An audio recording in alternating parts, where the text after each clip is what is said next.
on the floor, and I'm new to the committee, and I'm hoping that this is not a real committee how it's supposed to be.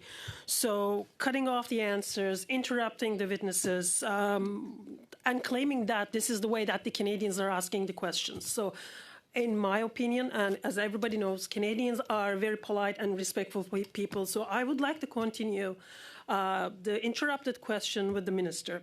So, Minister, I agree Canadians need to hear the answers without any interruption. So you were answering about the 30,000 individuals, and you were referring at that moment to Ms. O'Gorman to give the answer to that question. Can we continue from that, please? Thank you.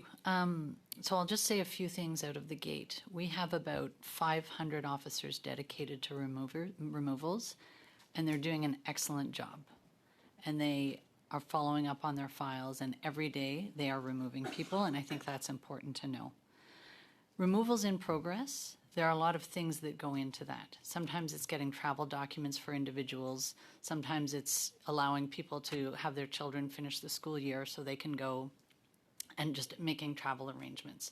So in process means we're actively engaging with individuals to have them leave the country, and many will leave the country without engagement with CBSA because they have their travel documents and they're going. So the number is large. It doesn't mean some of those people won't try to abscond, but there's activity required to remove certain individuals.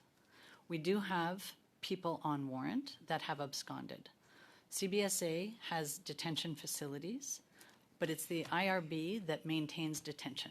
And so we will make the case, but CBSA isn't the sole authority in terms of detention. And so sometimes an IRB decision will be not to maintain detention, and the person may abscond. And we put out a warrant for those people.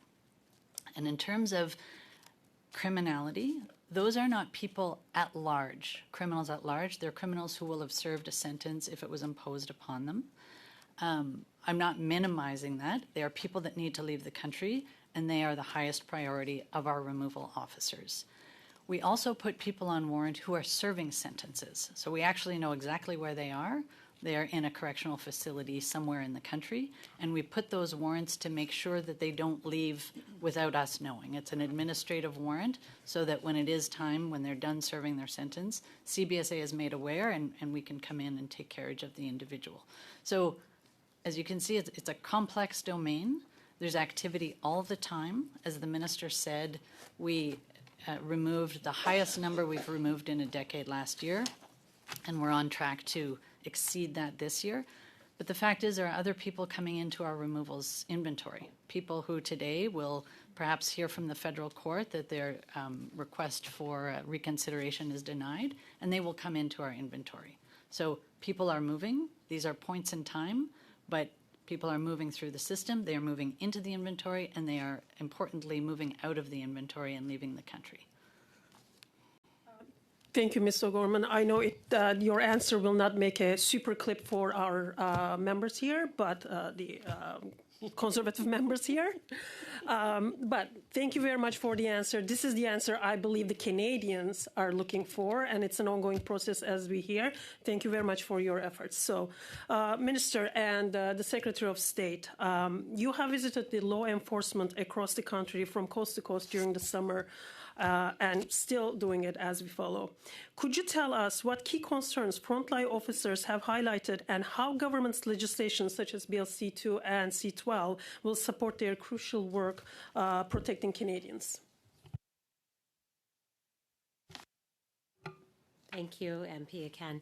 I appreciate the question. It has been a busy summer learning and consulting with law enforcement across the country as to the supports, the tools, and changes in legislation that they're looking for. C2 is something that I think across the board, whether it's a policing organization, association, or chiefs of police across the country, they've all been in support.